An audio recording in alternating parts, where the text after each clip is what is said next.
The Mike Wagner Show is powered by Sonic Web Studios. Hi, this is Mia Mosensia, also known as Mia No Time for Love. Check out my latest book, Missing, available in print and ebook formats on Amazon.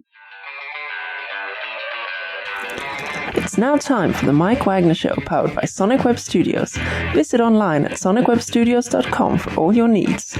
The Mike Wagner Show can be heard on Spreaker, Spotify, iHeartradio, YouTube, iTunes, Anchor FM, Radio Public, and the MikeWagnerShow.com.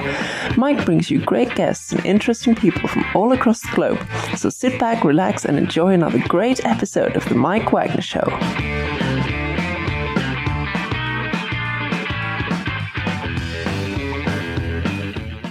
Hey everybody, it's Mike from the Mike Wagner Show, powered by Sonic Web Studios. Visit online at sonicwebstudios.com for all your needs. Looking at a professional website without breaking your budget? Sonic Web Studios is the answer. Sonic Web Studios offers fast, affordable custom web designs that blow the competition away. Call today, 1-800-303-3960. That's 1-800-303-3960, or email to support@sonicwebstudios.com. Mention the Mike Wagner Show, get 20% off your first project. Sonic Web Studios, take your image to the next level. Also, time to give official shout out to our official sponsor of the Mike Wagner Show, international warring author Mia Mosensia. If you love fast-paced mysteries, you'll love Missing by Mia Mosensia, available on Amazon in paperback and ebook. Missing is fast-paced and intriguing with an unforgettable twist. Takes place in 4 countries, 2 strangers, 1 target, where truth is an illusion and those you love will be the first go missing. It's available on Amazon in paperback and ebook. Missing by Mia Mosensia has garnered great reviews and even loved and enjoyed by Hollywood celebrities, including Joanna Cassidy, Forrest Riley, and many others. So grab your copy today before it goes missing by Mia Mosensia, available on Amazon. Also, check out the Mike Wagner Show at themikewagnershow.com and over 30 podcast platforms, including Facebook, SoundCloud, Spreaker, Spotify, and iHeartRadio. Also, Anchor FM, iTunes, Google Play, Amazon, Audible, Apple Music. We're now on Podbean, Pandora, and more. Take the Mike Wagner Show with you on any mobile device. Subscribe to the Mike Wagner Show on the YouTube channel. Follow the Mike Wagner Show on Instagram and Twitter today. And for great gift ideas, go to Amazon.com and check out the Mike Wagner Show podcast. T-shirts, pop sockets, throw pillows, tote bags, a lot more. Makes great gifts for family, friends, even for your furry ones, 24/7, 365. And for more great gift ideas, go to Amazon.com/Mia Mosensia for great books like Missing, Once, and Wrinkles. Also cool merchandise like T-shirts, pop sockets, phone cases, and hoodies, and a lot more. Amazon.com/Mia Mosensia. Also, don't forget to support the Mike Wagner Show on Anchor FM, PayPal, and the MikeWagnerShow.com. Make sure you give generously today. We're here with a terrific gentleman who's an actor and a ventriloquist and a radio guy from Tuckerton, New Jersey. And he's battled autism at an early age, and his interest in puppets and ventriloquism helped him cope. And we'll talk about that. He served in the UScoastguard and a longtime ventriloquist, also announcer for the Tropicana in Atlantic City, New Jersey. Very beautiful place. Spent 20 years as a radio announcer, voiceover talent for a number of stations along the South Jersey area, and also performed as a ventriloquist on the East Coast and across several eastern states, and a little bit of history behind him. We'll talk more about that. He's also in a new movie called Halloweenkills. He's been on the Bud Rebel Show, or he hosts it. Live, ladies and gentlemen, for the Plus Studio somewhere in beautiful downtown New Jersey, the amazing actor, ventriloquist, and amazing radio guy. Ladies and gentlemen, the very multi-talented Mike Dupree. Mike, good morning, good afternoon, good evening. And yes, thanks for joining us today, by the way. It's a pleasure. It's an honor to be on your show. I've heard so much about it over the years, and then I called it a few times, and I was truly impressed. I said, this is a great show, and I see why you've gotten all the respect and the notoriety that you deserve. It's such a great show. And I'm honored to be on, that's for sure.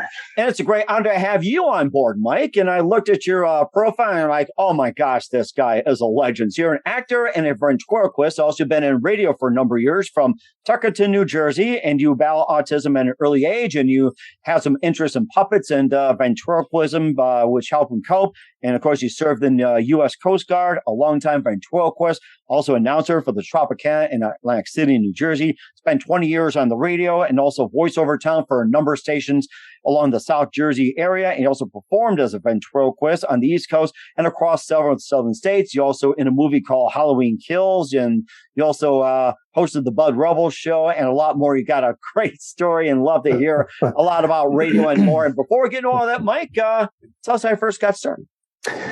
Well, it started when I was about 4 or 5 years old. I always had sort of a learning disability, but back in those days, they really didn't diagnose it the way they do today.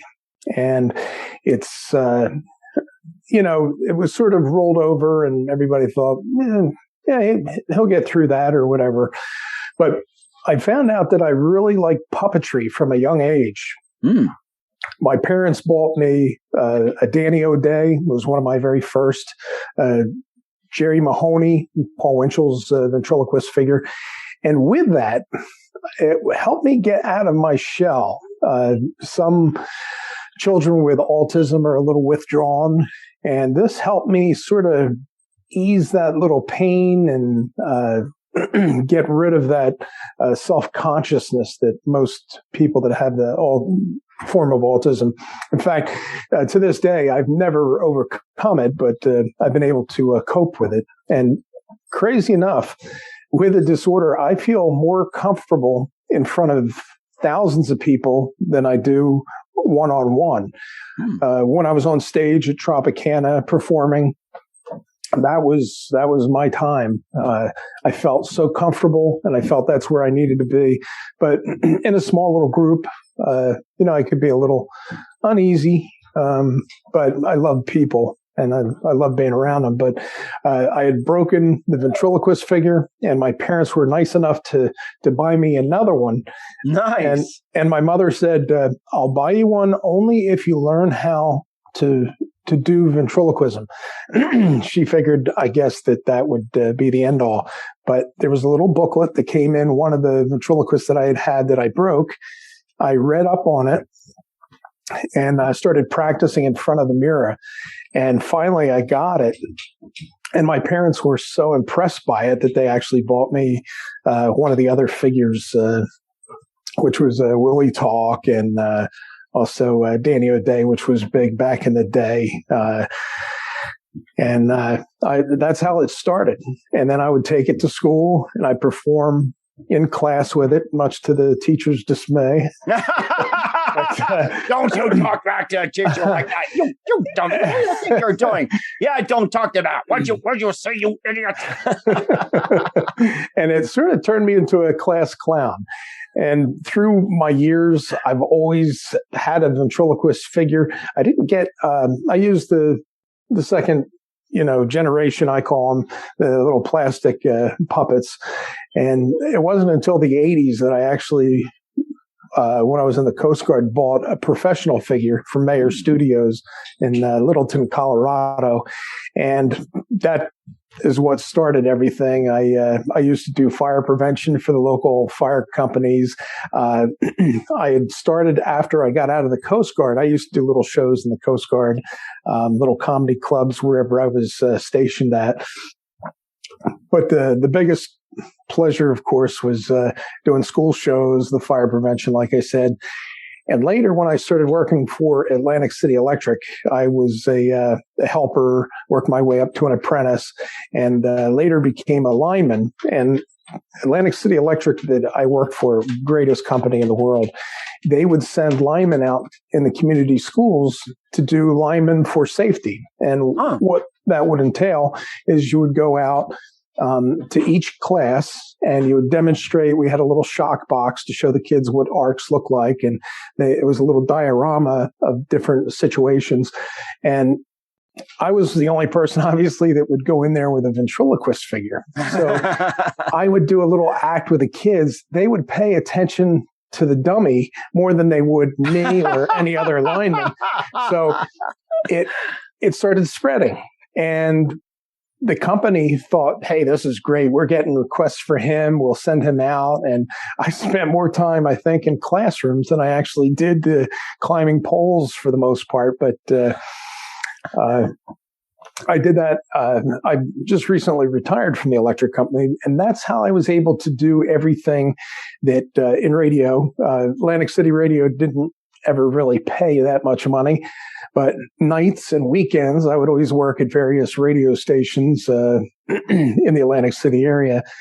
And I do a lot of production and a lot of behind the scenes things, and also radio shifts. I do a lot of those back in the day. And I believe I stopped full-time radio back in 93, I believe. But I was still working at the electric company as a lineman, then later trouble man, and then crew leader. And then once I made crew leader, the company thought, that's a little bit too much money to spend paying his salary to go out to these schools. And they sort of put the lineman for safety program on the back burner due to cuts and other things, which was a shame because it was a great program. And that also enabled me to be hired by the Tropicana in Atlantic City. One of the entertainment director's children saw me and mentioned it to them. And next thing I know, I'm getting a call. They asked me to audition. And I brought one of my figures to the casino and did my show. And the guy was in tears laughing. And he said, "Would you want to work for us?" And I said, "Absolutely." And that's how it started for the Tropicana. And with the announcing skills, which it's hard to tell now because I've got allergies real bad. But ladies and gentlemen, the Tropicana Hotel Casino Atlantic City welcomes you to the bingo show. Tonight we're going to be giving away. But amazing. Love it. So I intertwined radio with the announcing, but also with the ventriloquist dummies were figures. I'm not temperamental like some people are that, they are not dummies. You can't call them. They're figures. Ventriloquial figures. I'm not one of those guys. I'm not sensitive. Of course, I was a lineman. So if you're a lineman in the electric company, you cannot be sensitive or not much can bother you. And a lot rolls off your back. But wow. I was going to say, that's a shock coming from a lineman. That's a shock. And I'm probably one of the few that don't slip cuss words out because I've been trained on radio not to let anything slip. Any other lineman I've ever worked with in my entire life always used pretty salty language, to say the least. But I've never been that way because I've always spent time in the classroom with kids, and that's something you just can't do. But a lot of fun in there.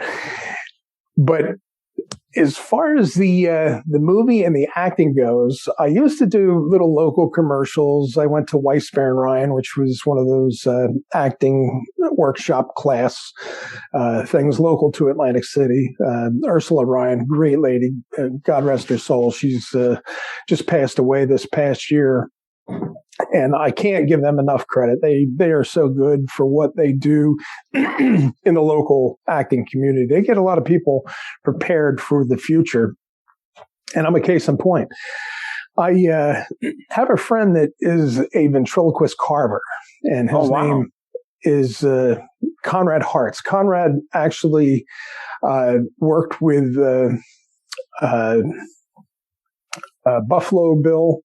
And I can't even think of that. Like Buffalo Bill, Wild Bill, Wild Bob, Howdy Doody alone. Howdy Doody. Howdy Doody, yes. Oh my gosh, that was one of my favorite shows. I mean, slipped my mind, Howdy Doody time. What time is it, kids? Yeah, Conrad actually worked with Buffalo Bill Smith, I guess his name was. And he refurbished one of the figures for him. And he's a real well-known ventriloquist carver and creator. And he does it in the old style of Frank Marshall. And he gave me a shout, and he says that they're casting a movie down in the Carolinas where I'm from. And he's got a strong Southern drawl. He's from South Carolina. Mm-hmm. They're looking for a ventriloquist that doesn't have an accent, that actually is comfortable in front of the camera. And I'll give you the number of the lady that, which was Tanya Dolenquist, John Williams Casting Company. Give them a call, see what they say. So I gave them a call, and this was prior to COVID. This was actually, my part was filmed in 2019. That's how far back this goes. Mm-hmm. It was just released this past October, but they held it up a year because of the COVID. I called them, and the lady says, "Yeah, we have about 150 applicants that are ventriloquists, but if you want, you can send a video, record it on YouTube, and then just give us the link, lock it so nobody can see it, just us, and give us the link, and we'll let you know. So I said, sure. So I did it, not thinking I'd ever hear anything. Next thing I know, she's calling me back and said, can you sing this certain song, which was Shaving Cream? Oh, my favorite. Who is it? Eddie something is a shave. Benny Bell. Benny Bell, that's a shaving cream. Be nice and clean. Oh, my God, I remember that song. Thank you, Dr. Demento, for getting in our heads. That's it. Dr. Demento. I used to listen to that every Sunday night. They'd have it on one of our local stations. That was my inspiration. When I heard that, I said, oh, sure, I can do that. So using my ventriloquist figure here, I had my son hold just my phone, and he videoed me, and it's on YouTube now, on my YouTube channel, which is in the garden with Mike Dupree. I do garden videos, but I also had the audition. Oh, sorry, the audition. That's okay. I bet you one of your dummies did it, so it's like, shame on you, dummy, shame on you. What are you trying to do to me? Who the heck is that? But I submitted the video singing the song Shaving Cream, and I got a call instantly back. Wow. And they said, can you do a little longer with a little comedy in between? I said, yeah, sure. So I did that. And they said, okay, you may or may not be hearing back from us. But if you do, we'll email you.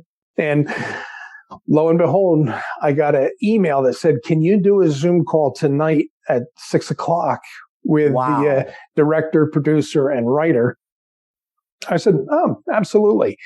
At that time, the production title, which I didn't know, every movie has a production title. They don't necessarily use the name. It was called Mob Rules.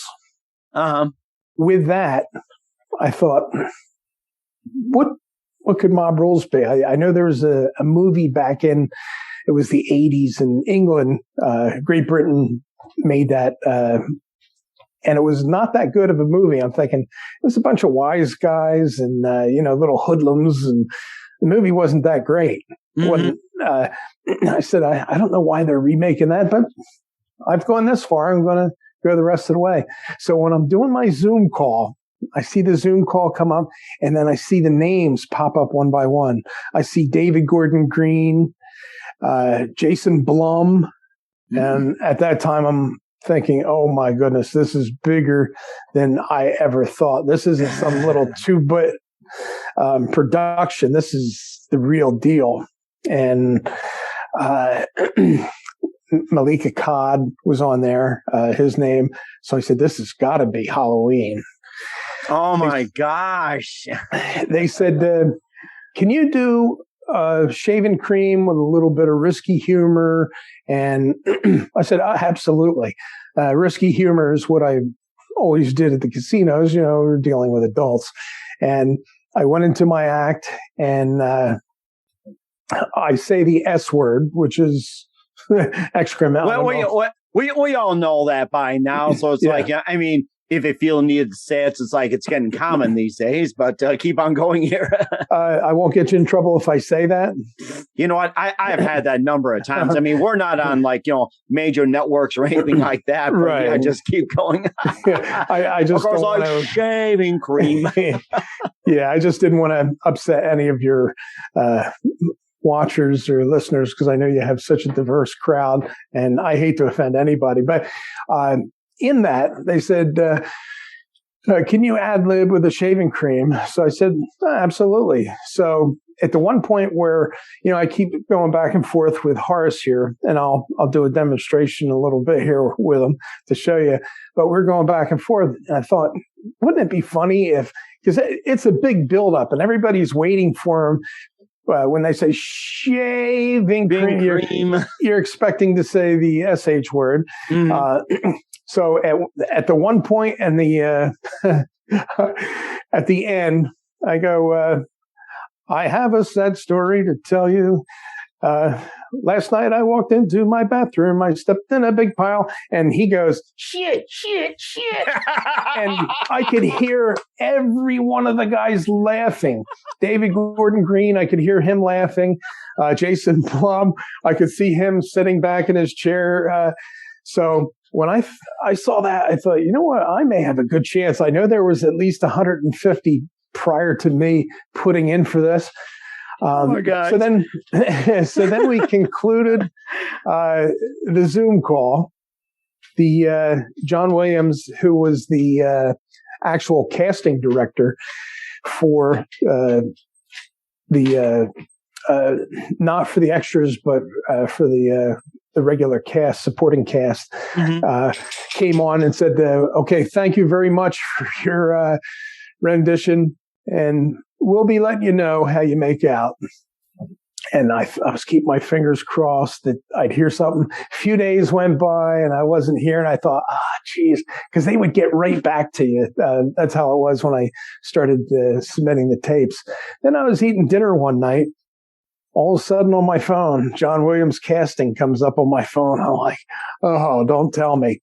And it was John. He said, Mike, what's the chances of you being able to be down in North Carolina, Wilmington, North Carolina, between the 16th and 20th of September? And I said, wow. That's a very good chance. I said, I could definitely come. I didn't tell him that if it was Nome, Alaska, I would be there. Nothing was going to keep me.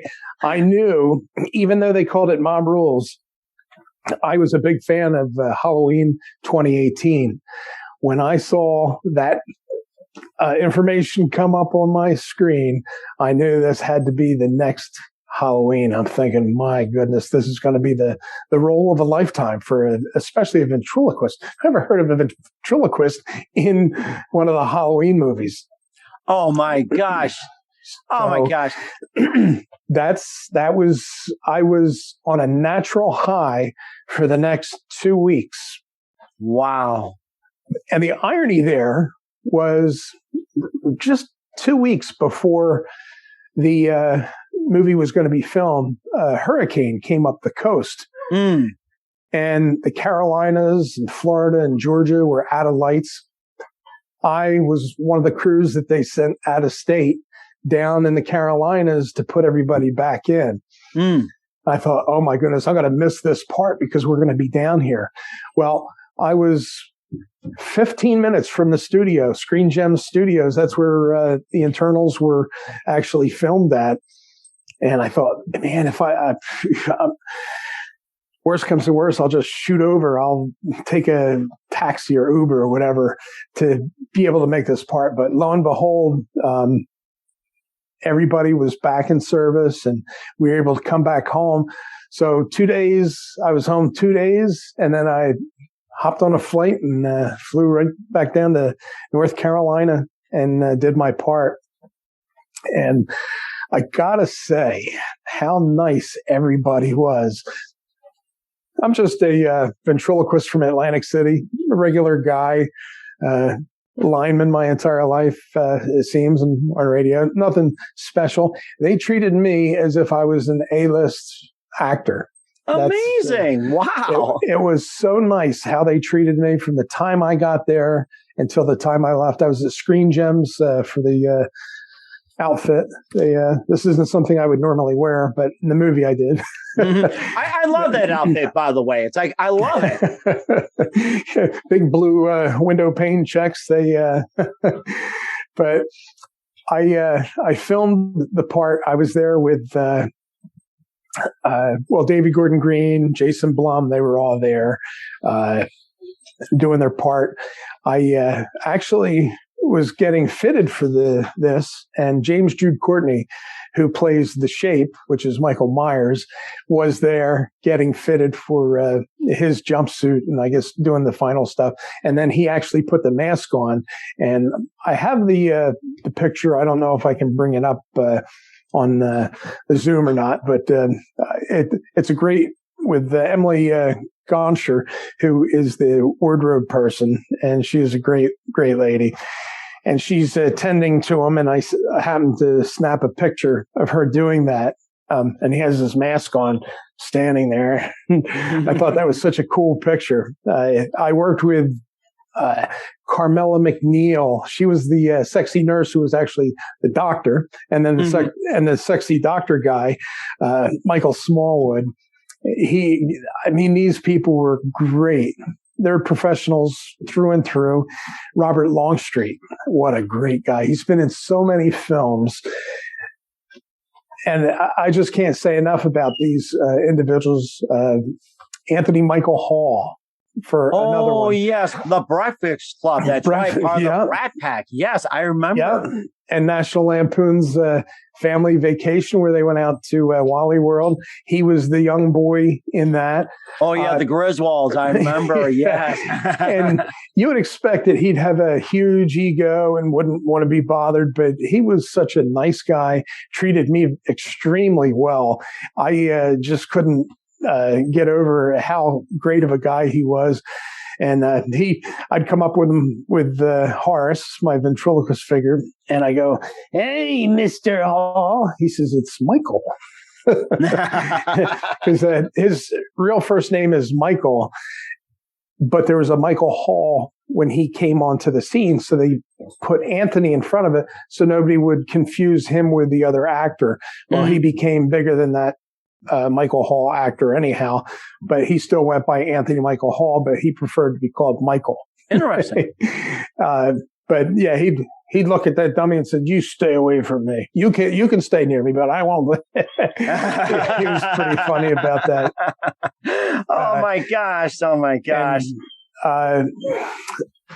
I'm trying to think who else. Nancy Stevens, who was the original nurse with Dr. Loomis in the very first Halloween, because this is in succession. This wipes out all the other Halloweens that happened, with the exception of the very first Halloween. This takes place after years later, when Jamie Lee Curtis has moved on from things, and she's if you saw Halloween 2018, you would know the timeline, and this takes up right after that. They're going to be filming Halloween Ends in January. I'm keeping my fingers crossed that maybe they'll call me back for that, but I'm not actually certain that that's going to take place, but I'm hoping. Well, what do you can talk to Horace about that too? See what he thinks. Make him bring Horace on board, and if you want to wake him up and get him ready, we'll take a quick time out and give him a minute to get himself right. You dummy. You'll listen to the Mike Wagner Show at the MikeWagnerShow.com, powered by Sonic Web Studios. Visit online at SonicWebStudios.com for all your needs. Looking at a professional website without breaking your budget, Sonic Web Studios is the answer. Sonic Web Studios offers fast, affordable custom web designs that blow the competition away. Call today, 1-800-303-3960. It's 1-800-303-3960. Or email to support@SonicWebStudios.com. Mention the Mike Wagner Show. Get 20% off your first project. Sonic Web Studios, take your image to the next level. Also, time to give official shout out to our official sponsor of the Mike Wagner Show, international warring author Mia Molson-Zia. If you love fast-paced mysteries, you'll love Missing by Mia Molson-Zia. Available on Amazon, paperback, and ebook. Missing is fast-paced and intriguing with an unforgettable twist. It takes place in 4 countries, 2 strangers, 1 target, where truth is an illusion and those you love will be the first to go missing. It's available on Amazon and paperback and ebook. Missing by Mia Molson-Zia has garnered great reviews and even loved and endorsed by Howard celebrities, including Joanna Cassidy, Forbes Riley, and many others. So grab your copy today before it goes missing by Mia Molson-Zia, available on Amazon. Also, check out the Mike Wagner Show on over 30 podcast platforms. Take the Mike Wagner Show with you on any mobile device. Subscribe to the Mike Wagner Show on the YouTube channel. Follow the Mike Wagner Show on Instagram and Twitter today. And for great gift ideas, go to Amazon.com and check out the Mike Wagner Show podcast, t-shirts, pop sockets, throw pillows, tote bags, and a lot more. And for more great gift ideas, go to Amazon.com/Mia Molson-Zia for great merchandise and cool books. Amazon.com/me and Mo Zia. Also support the Mike Wagner Show on Anchor FM, PayPal, and the MikeWagnerShow.com. Make sure you do so today. We're here with the amazing actor and ventriloquist and radio guy, Mike Dupree of New Jersey here on the Mike Wagner Show. And looks like we're going to have Mike and Horace come on board today. Hey, Horace, how's it going? Hey, I'm doing good, Mike. How you doing? Hey, I'm doing great. And looks like you're having some fun, Horace, today. So, yeah, I sure am. I'm happy to be here. I like that book, Missing. I'd like to read that. Oh, well, I'll get your copy if you like that. Oh, yeah, definitely. You know, we just got some T-shirts. There's pop sockets, hoodies, and all that. And you guys can send me email, whatever you like. I mean, we'll send you a link. You order it. And Mike, if you can read it to Horace, or Horace, you can read it to Mike. Or if you're just happen to be bored, you can just read about it, talk about it, and everything else. I mean, it'll just keep you on your toes, and maybe you not sleep at night. I'll tell you that right now. Yeah, I make everybody lose sleep at night. Yeah, you sure do. You're pressed. and I can. What did you eat? Garlic. Oh, boy, I can tell. Smells like you ate a skunk. Yeah, guess which end? Oh, I can just imagine. It's so good to be on the Mike Wagner Show finally. Oh, you're a fan? I have been a fan for years. And I'm no dummy. But in between shots on the set, we actually filmed it was an actual bar that shut down. It was the Rusty Nail in Wilmington, North Carolina. In between shots, Horace and I'm not one for just sitting around waiting. So we would go around and entertain all the entertainers and even the camera people and the craft services people. Yeah, Barbara Dole. Oh, what a hottie. Stop it now. But we would entertain everybody in between shots. Yeah, to the point where we were a pain in the neck. You were a pain someplace else. Listen to you. It's so good to be here, though, on the Mike Wagner Show. Yeah, I know. So he's going to be your new spokesman. And that's right. Don't be a dummy. Listen and watch the Mike Wagner Show. Hey, by the way, Horace, I was going to ask you something. What questions do you have for me? I'm going to ask you that. Oh, my goodness. How do you do it? You're everywhere. You're on radio. You're on the web. You're on YouTube. How do you have time to sleep, Mike? Very carefully. I bet. I bet you he sleeps with one eye open. I feel like the same man on Metallica. I'll tell you that. It's like one eye open. You never know what's going to happen. I tell you, my goodness. Yeah, you're everywhere. Every time I look on the internet, there you are. Facebook. You're on Facebook too, isn't he? He sure is. Where else? That's right. Let's see. And of course, there's Instagram and there's Twitter, YouTube. You know what? I forgot TikTok. I'm on TikTok. TikTok. You know, that's right. Yeah, it's not the clock on TikTok. And I had some qualms about it, and then I actually posted a thing on Facebook. Should I be on TikTok or not? And 75% says, hell yeah, you should be on TikTok. Oh yeah. We even have I think 2 videos. Yeah, just 2, but that's enough. But we may put some more in over time or what have you. So I'm speaking of 2 videos. You guys were on the early cameras, WCBS TV and WNBC TV. And I look at these cameras, I'm like, oh my God, I wanted to be on those cameras.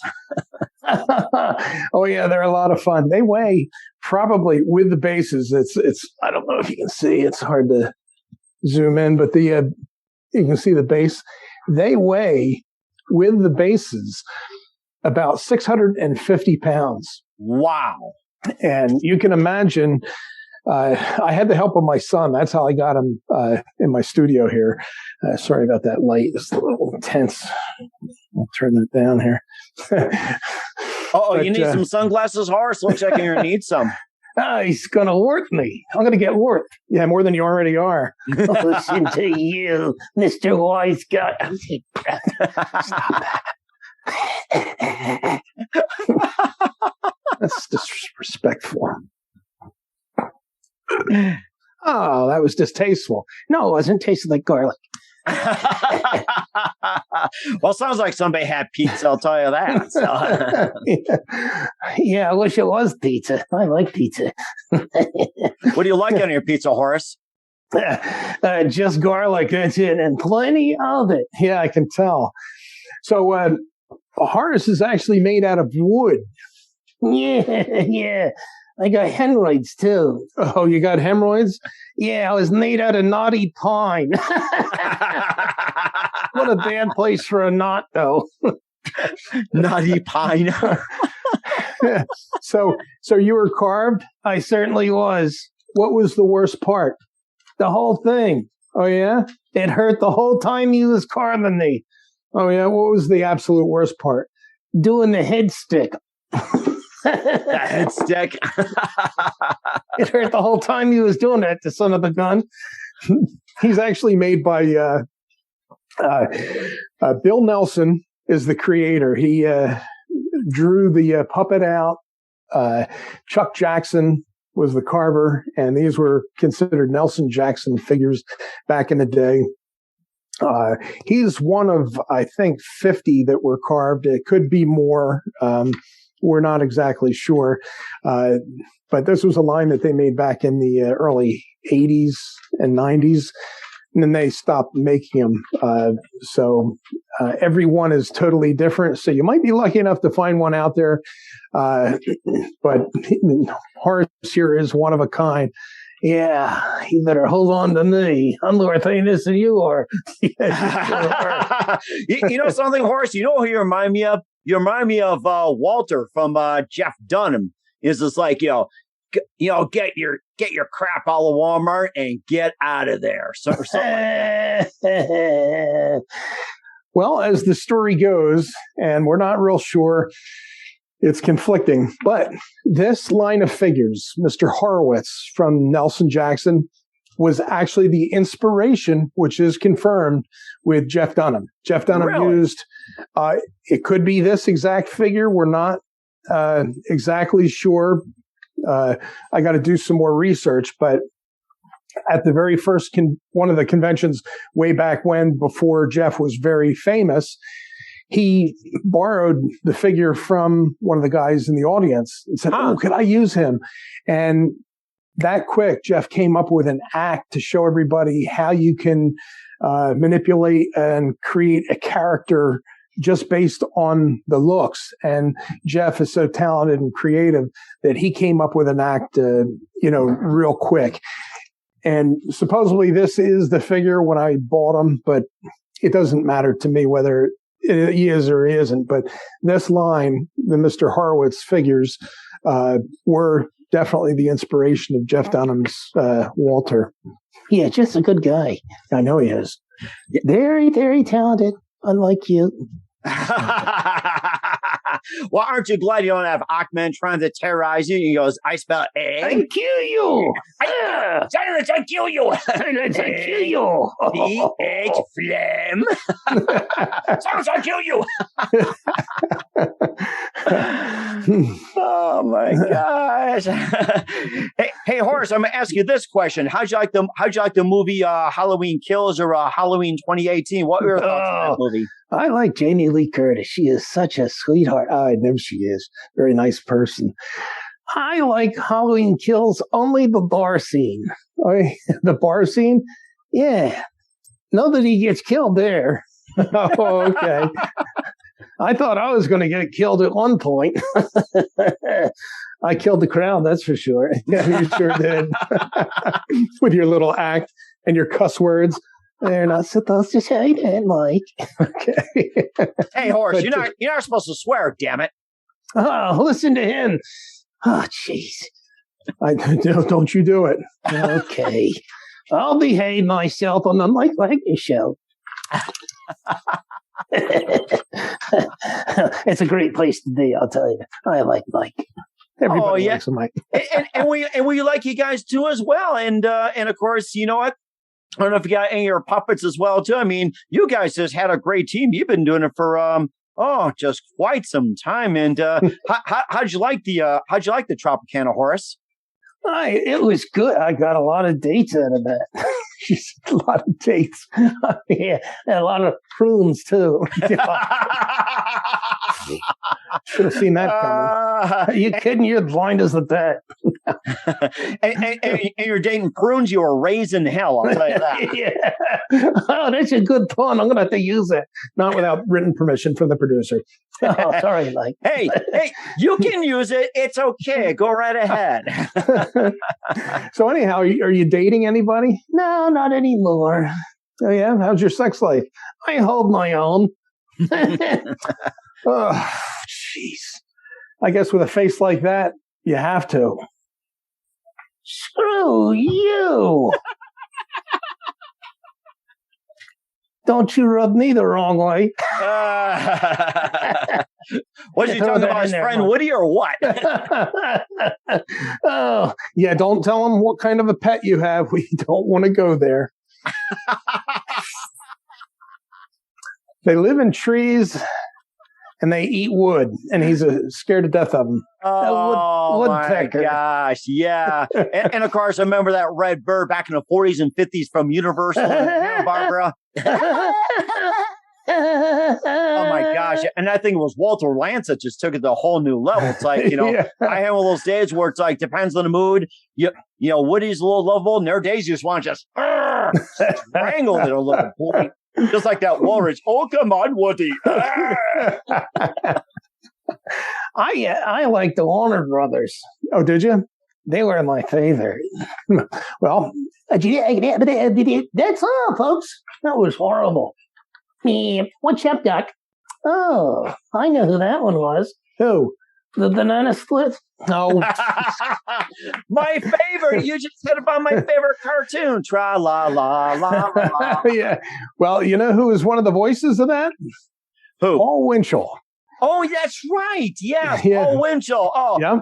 And Oh. he was the voice of Jerry Mahoney. He did the Jerry Mahoney and Knucklehead Smith. And Knucklehead Smith was actually Tigger in Winnie the Pooh. So if you watch Winnie the Pooh, the funniest thing about tigers don't like honey. that was good. And of course, the Asquith Show. Come on, horse. Let's see you pull it off. The Banana Splits presents the Banana Splits. That was horrible. But yeah, Paul Winchell was the voice of Tigger, and also hundreds and hundreds of other voices. He showed up in the Brady Bunch and the Partridge Family. Every sitcom you can think of from the 60s and 70s, he would make guest appearances and play bit parts, and he was just a character. To be honest, I don't think he would turn down any job. He was the Lucky Charms, or not Lucky Charms, but the Charms Lollipops, the Owl, Mr. Owl. Oh, that was Tootsie Roll. Yeah. Let's see. How many licks does it take? A 1, a 2, a 3. Yep, that was Paul Winchell that did that. Oh my kidding. gosh. You're pretty smart for a dummy. Behave yourself. Hey, you know something? I'm hungry for a Tootsie Pop right now. How about you? What's your favorite flavor? Oh, yeah. Cherry. Oh, Cherry's my favorite. yes. Oh, yeah. Oh, it makes man. my dentures stick. You have dentures? Yeah. Do you brush your teeth? No. Who has time for that anymore? Especially with garlic, too. They could come out with a That garlic explains lollipop. That explains the excess stink. You have no manners. Yeah, I learned them from you. From me. Oh my gosh, boy. I can go on about these 60s and 70s cartoons, I'll tell you what. It's just like, Mel Blanc, Paul Winchell, and I think there was I think there was that one guy who was it Tudor the Turtle, King Leonardo. I think it was I talk about this guy a lot. He was like the voice of God. Paul Frees. It was somebody else. It was Larry. It was somebody else. He was like 5 foot, 100 pounds, and they looked at him. He was on the Tonight Show. They're like, That's the voice of God? Yeah, Dawes Butler. Dawes Butler. Dawes Butler, I'm trying to think. Was there another one? He did all the Hanna-Barbera. Dawes Butler did so many voices, and he was a real short little guy. Mel Blanc was too, but.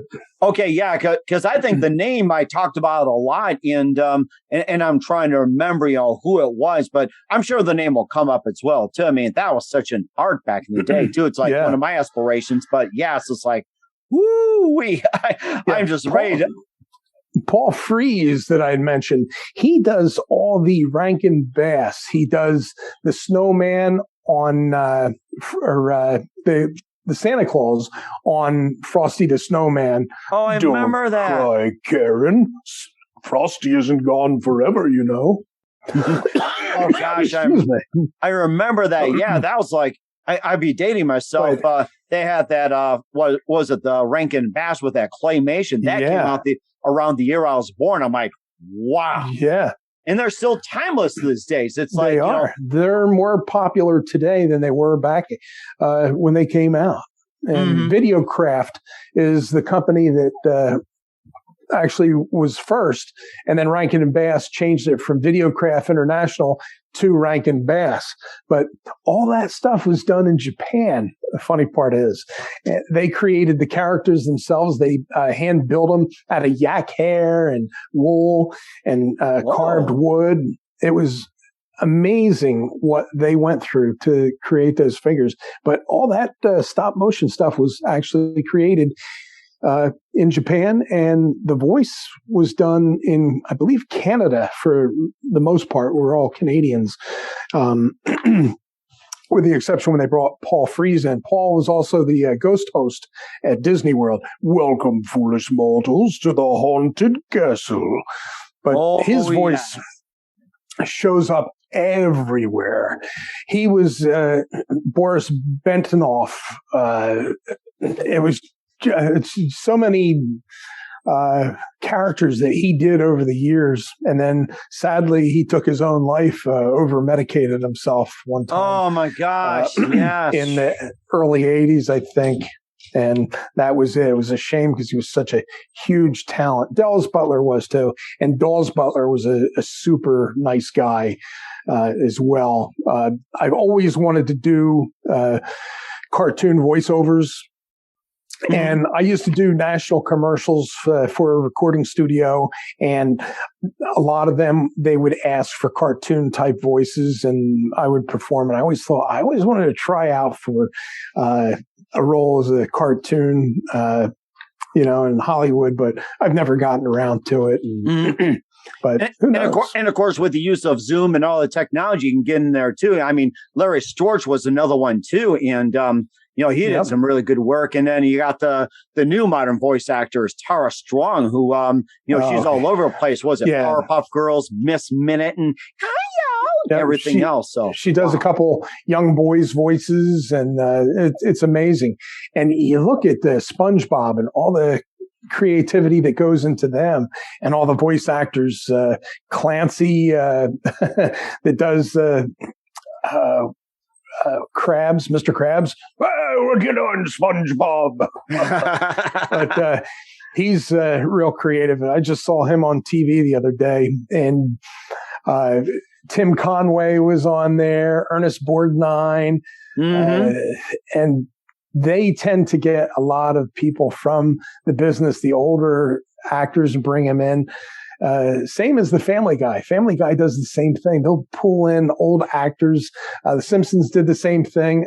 One of my friends that I worked with years back, Werner Klemper, who played Colonel Klink, they brought him in. Yeah, on one of my Simpsons. favorites, Hogan's Heroes.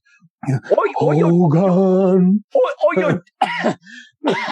don't go, Hogan. What are you doing? I always liked Schultz. I thought he was the greatest. But then when I got the chance to actually work with Werner Klemper, he did Love Letters, and I did the announcing for that show for him, pre-recorded. But what a nice guy. And he, is acting royalty. He was in Judgment in Nuremberg, and he was in practically every sitcom you can think of in the 60s and 70s. He was on the Beverly Hillbillies. I saw him on there, and Love American Style. Love I remember Boat. that, yes. But he was a very prolific actor, and him and his wife that was the final show I think they did was Love Letters. Bob Crane also did Dinner Theaters and later part in his life, and unfortunately was murdered before he had a chance to make it big again. That's a shame, because Hogan's Heroes was such a great show. It was one of my favorites. Oh my gosh, that was one of the best. And Richard Dawson as well too, before he hit it big with Family Feud and all the others. Match Game was another one. Oh my he gosh, was so good on Match Game. Everybody would call on Richard because it was almost he could read their minds. Mm-hmm. I was watching the Game Show Network, and he was on there, and I remember watching them years and years ago, but it's just amazing how good he was of coming up with the right answer, the same thing that the person was thinking. It was almost scary, but what a great show that was too. And I remember he was always up there with, who was it? Brett Summers, Charles Nelson Riley. And then he also had the other guests in there who just happened to fill in. And I remember he was also, I don't know if he played on Hollywood Squares, but similar to him was Paul Lynde, always in the center and always come up with the answers. You want a block, a win, you always went with Paul Lynde no matter what. And I think every contestant had to go to Paul Lynde. Yeah. I remember that. Wow. I used to love Paul Lynde. I thought he was the funniest guy I ever met. Not that I met him, but the funniest guy I've ever seen on television. He was so quick-witted. But then I found out the truth. He really didn't write any of that. It was the writers of the show that had the comebacks. And how they did that was they would give him the answer, but wouldn't give him the question. So he would have the answers to 10 questions in front of him. He'd have the answers to them, but he wouldn't have the answer. Or the question. So he would have to come up with that quick to put which one to fit the blank. He did do that, but none of that stuff was his own. He didn't write any of that. Whereas Charlie Weaver came up with his own comebacks, and some were a little risky, but most of the answers, the gag answers, were given to him ahead of time. But not the actual answer to the question that Peter was answering. I think Charlie Weaver was the guy in the very bottom left corner. I remember Wally Cox. He was in the upper left, and he was always sincere. And he can get a little sassy too at times. It's like, don't let that Mr. Peebles underdog, that's their nice guy fool you. It's like he can tear you up at times too. Yeah, so Charlie don't ever estimate that guy. Charlie Weaver was actually a character. Cliff Arquette was the actor that played Charlie Weaver.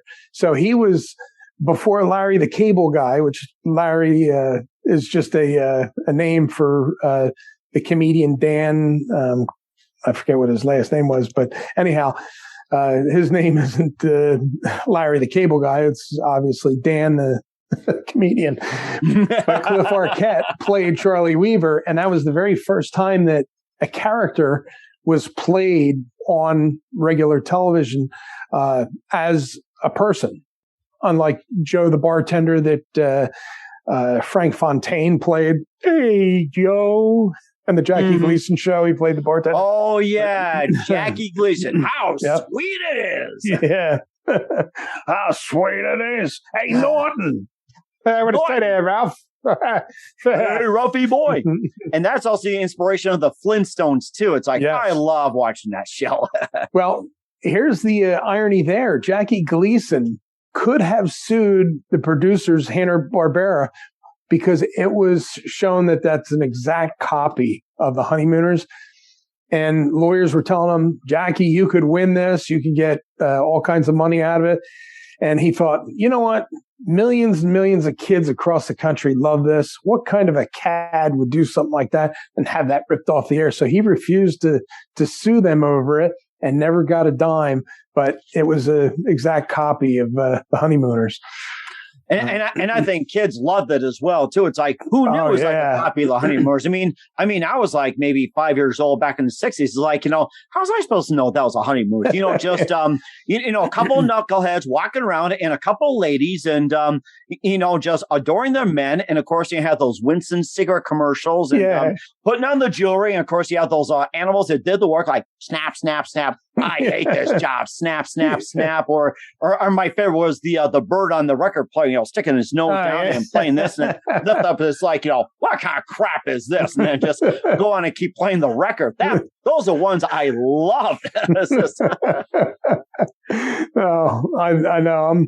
I'm a certain fan of 60s cartoons and actually 40s too, because all the Warner Brothers, that Merry Melodies, that dates back to the late 30s, early 40s. And 50s, and they did it up until I think the 80s, but I didn't watch many cartoons. And of course, too. And of course, Warner Brothers wasn't exactly clean and everything else. You got to the ones that later on, it's like you see those little captions on the this guy's an idiot. It's like, what Dojo would write this? It was like a war going on between the writers, creators, and everything. It's just like some of it was funny, and some of it just got downright nasty. And I was reading some of that, and it's like it was also actually rather risque, and a lot of it was. And of course, it's just like the stuff they covered and everything. It's like that would have been banned on today's TV. And I looked, that's like, it was funny as heck. Yeah. Well, a lot of the cartoons have been censored to the point that they're not on television anymore. They don't show them. Just like Song of the South, Uncle Rebus. Oh, that's sad. You will never see that again, the likes of that on television or movies or anything else. And I personally never thought anything racial about it, but obviously there are some sensibilities that triggered it. So Disney World will never play that again, they said. And it's a shame because the black actor was such, and I can't recall his name, but his wife, after he passed, when they came out with this, and she said that would kill him to know that they're not playing that. Oh my gosh! Because he didn't play it as that old Stepin Fetchit character from the 30s. I forget what his name was, but Stepin Fetchit was the character's name, and he played a dumb guy. And the character, was dumb, but the actor really wasn't. And unfortunately, that kind of stuff, that humor cannot be played again. Not that it needs to, because it was made to be stereotypical, even though it wasn't stereotypical. Amos and Andy was another one, but they do play Amos and Andy on television, and it is dated comedy, but there's so many other comedies that were so great, and it's a shame for the black actors back then that don't get shown anymore because of the sensibilities. And what's going on as well too, and Mel Brooks had a really interesting article that he put out, and I put on Facebook. Nobody objected. He said political correctness is killing comedy, and he's the one that really got Blazing Saddles off the ground, and it was designed to simply make fun of each other. It's okay to make fun of yourselves. Nowadays, it's like you can't even air Blazing Saddles nowadays. But I watched it; it was hilarious as heck. Oh, it sure was. But now you'll see a version that they've cut up so bad that it leaves out a lot of the humor. And that's the shame of it all. Of course, I'm not the spokesman for political correctness. And, like I said, I was a lineman. We joked around, never racist, obviously, but we would, belittle each other. And that's just the nature of the business. And that's why when it comes to entertainment, I think that sometimes things are being pushed a little too far. For instance, the movie that we're in, Halloween Kills, and I don't mean to spoil this. This is a spoiler. So if you haven't watched the movie, there's a gay couple that's included in the movie. And they are two of my favorite characters in the film. They both get killed. And somebody on one of the forums, and I would scan through all the forums to see what people were saying about it. They said that, the producers and the writers are homophobic. And I'm thinking, no, they weren't. what movie do you know that includes a gay couple? And Mike Myers isn't homophobic. He was going to kill any and everybody that crosses his path. Mm-hmm. So that was something that, bothered me. And I'm thinking, this was most diverse crowd that I've ever worked with. The directors and the writers, and I met them all. And not one of them were, they were great people, and they hired a diverse group, which I think, everybody brings something to the party. And I hated to read that kind of stuff, that people throw that nonsense in. And even Dave Chappelle, they tried to shut him down. And what did he do? He turned it right around on them and said, listen, this is humor.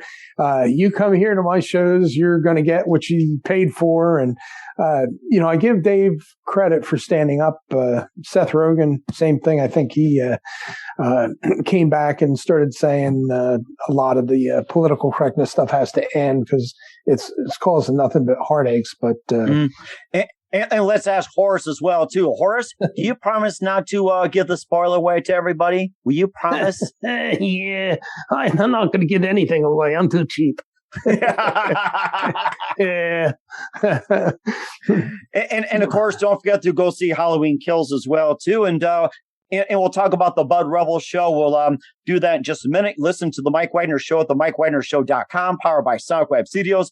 Visit online at SonicWebStudios.com for all your needs. Also brought to you by our official sponsor of the Mike Wagner Show, international warring author Mia Molson's The Missing, available on Amazon and paperback and ebook. We'll be back with the actor, ventriloquist, and radio guy, and the multi-talented Mike Dupree and his friend Horace after this time. The Mike Wagner Show is powered by Sonic Web Studios. If you're looking to start or upgrade your online presence, visit www.sonicwebstudios.com for all of your online needs. Call 1-800-303-3960 or visit us online at www.sonicwebstudios.com to get started today. Mention the Mike Wagner Show and get 20% off your project. Sonic Web Studios. Take your image to the next level. Hey everybody, my name is Forbes Riley, and I'm an American actress and a TV host. And I was delighted when I got my copy of Missing, which is Extraordinary Relation of Ordinary People based on a real life relationship. It's well written. It's amazing. It talks about a man who has lost his wife and his daughter, and it's very well done. I'm going to highly recommend that you go get your copy of Missing. It is a powerful, exciting read. Mr. Mian Moshe Zia. He is the author of Missing. And I want to give a big shout out and a kiss all the way halfway around the world to my dear friend. Check him out at Mia's website. It's called www.miamoshenzea.com. Missing. Available on Amazon. Again, I'm Forbes Riley, and I will see you again soon. Bye-bye. Hey, this is Ray Powers, and boy, are you in luck. Right place, right time. Tuned in to the Mike Wagner Show. You heard me. We're back with Mike Dupree and Horace here on the Mike Wagner Show, and you guys have been great as well. We forgot to talk about the Bud Rebel show. It's just like, we just talk about Horace. Yeah, Bud Rebel show was one of those pilots that were pitched to, I believe, Hulu TV or Adult Swim. It was produced after Halloween Kills up in New York. A guy as a character. His real name is Bruce, his first name, but he goes by Bud Rebel. And he has this show that he's been trying to get together for years, and then he dies on stage. And my job is to take over for him and calm the crowd down as the ventriloquist on the show. So it's a crazy premise. And I was able to get my daughter, who is also an actress, on the show with me, and she's sitting next to me in the audience when I come up on stage and start doing my act and try and calm everybody down. And but it was one of those crazy things. And Bud Rebel, you can catch him on the internet doing all kinds of crazy stuff. he gets a lot of views. I'll tell you, it's amazing what he's done for himself. And where can we find Halloween Kills and all your works at, Mike? I'm sorry? Where can we find Halloween Kills and all your other works, Mike? Well, Halloween Kills now is on Prime TV, I believe. It was on Peacock for a certain amount of time and theaters everywhere. It was a blockbuster when it first came out. It made like $130 million within the first 2 to 3 weeks. And now it's over in Europe and it's all over the world. Now, on January 14th, it's going to be available in the home market, as far as you can get it on Prime Video, of course, but you can also buy the DVD and Blu-ray. And if you happen to live near me, I'll sign a copy for you. Not that we're anybody, but a little keepsake for all our people out there that happen to live in New Jersey that happen to see me doing an appearance somewhere. And we did the old Christmas in Tuckerton, and a lot of people showed up for that. We were giving out autographs, and Horace did a little act. He got you in trouble, didn't he? You sure did. Too many people around there know me. Yeah, they should have known what was going to come out of your mouth. It was your mouth that they have to worry about. Jeez. And I've since then, I've done a lot of commercials out of New York. I did 6 real estate commercials for a firm up there. One for Amazon Alexa. I did right here in Atlantic City International Airport. And I did a short film out of Philly. And unfortunately, a year ago, I was all set up to do, I think it was I'm trying to think, the next 48 hours, or it was one of those crime series where they reenact a murder that happens and the steps that the investigators take. Unfortunately, what happened, I got fitted for the police uniform. I was going to play the lead detective in it. I was all uniformed up, and they said, okay, we're going to be filming next week. You just have to get a COVID test. And then everything will be set. So I went and got the COVID test. It came back positive. Ouch. I called the producer. I said, you're not going to believe this, but that test came back. And she said, yeah, that happens a lot, that they're false positives. Instead of the rapid, go with the other test. So I went to my doctor, and sure enough, I had it. Oh, boy. Fortunately for me, it was a very mild case, and it wasn't, and I'm not the thinnest guy in the world. And they say if you're heavy set, it could cause you a lot of problems. And fortunately, I didn't have any issues, and I did get the vaccinations after the fact.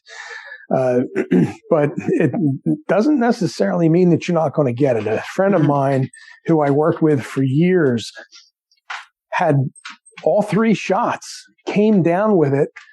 He was on a respirator in the hospital. Wow. He, the day he was to be released, he had a stroke. Oh my gosh. And lost total use of his left side. Wow.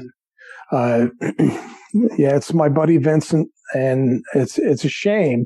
And he's, to this day, which, it's been a couple months now, he still hasn't regained use, and he's going through therapy. And it's a shame because he's such a great guy, the life of the party. And he was a frustrated comedian, to be honest with you. Yeah, you could learn a thing or two from stop it. Oh my gosh, that is something. And of course, Mike, just a few more things here. What else do you have coming up in 2022 and beyond? What can we expect from you? Well, like I said, they're going to be filming Halloween Ends in January sometime. And I'm hoping that they call me back.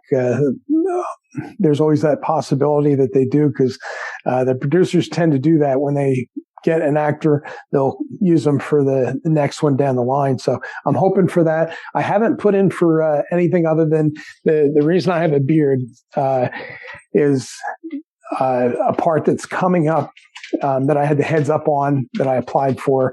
that's going to be filming in May. They're looking for a homeless veteran. Oh, wow.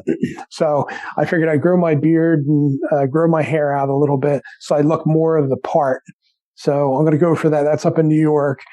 I'm going to try for that. But I did play the clerk in the film Lawns, which is a production title. And it was a grocery clerk or the manager who these hoodlums come and try to beat up and everything. And I run them out of the store. And that was a small a short film that I did. That's something else. And a couple music videos. I did Black Keys video up in New York back in, I think it was May of last year. And I haven't seen that yet, so I don't know how that is. And I did a music video just recently up in New York, and it's for an up-and-coming rapper. Oh, so wow. Hopefully that'll be coming out as well. But right now, I haven't really booked anything until after the possibility of Halloween ends calling me up or whatever. I wanted to make myself available in case. Okay. That sounds amazing. I'm so looking forward to what you got, Mike, and Horace as well, too. I'm looking forward to what you guys got. And who do you consider biggest influence in your career, Mike? Oh, there's so many. There's Paul Winchell. It's Jim Henson. Oh, yes. Jim was such an inspiration with the Muppets. Sesame Street came out in '69 when I was in kindergarten. And I used to rush home from school every day to watch Sesame Street because I love the puppets. And again, that was one of my main inspirations. Edgar Bergen was another. And there's just so many to really name. That has to as well, too. It's a microphone that I had in front of Horace. His shoe keeps hitting it. That's the noise. And then the dog's over here whining. Easy, Toby, easy. Yeah, easy. That's right. Excuse me. And what's the best advice you can give to anybody at this point? Always follow your dreams. If you're trying to make it in the business, it may take years and years, such as me. I'm 50. Well, I was 57 when I filmed Halloween Kills. And it just shows you it's never too late to make it in the business. And unfortunately, for a lot of people, they try it and they think, oh, I'll never have a chance, and they just give up. Always follow your dreams. You never know where it's going to wind up at. And that's very true as well, too, just like many of us here. Once again, Mike Dupree, the infamous actor, ventriloquist, radio guy on the Mike Wagner Show. Love to have you back on, too, along with Horace. We'll talk more about your amazing career, radio, and all kinds of good stuff. And looking forward to what you have, and looking forward to having again very soon. You guys are amazing. Once again, tell us about your upcoming projects, what's your website, how do people contact, where can people, just purchase or check out your stuff? Okay. You can, I have a YouTube channel, and it's In the Garden with Mike Dupree. What I do is I do some information, and I have a crazy next door neighbor that always pops in, and he pays a visit. He usually gets in my way. And not only is it educational, but it's funny a little for the most part, a lot of sight gags. I'm also on Twitter. So if you look at Mike Dupree, I show up there. YouTube is the easiest way. If you want to send me an email, I'm at dupreestudios@mail.com.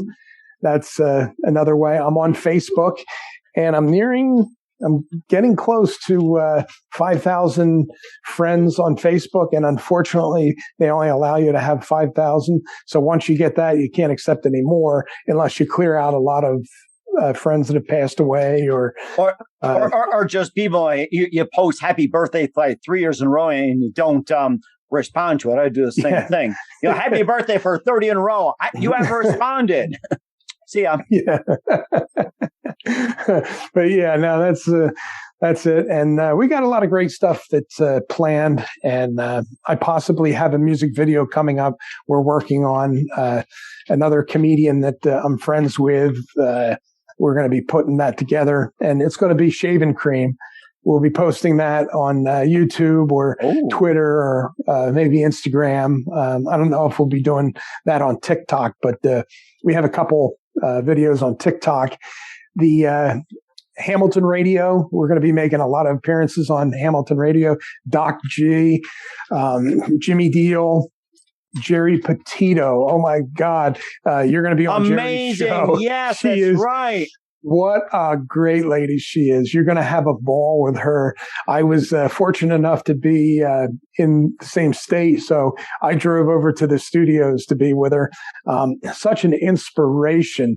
I can't say enough about Jerry. She was in the gutters. She's lucky to be alive, and she worked her way out. And with the inspiration,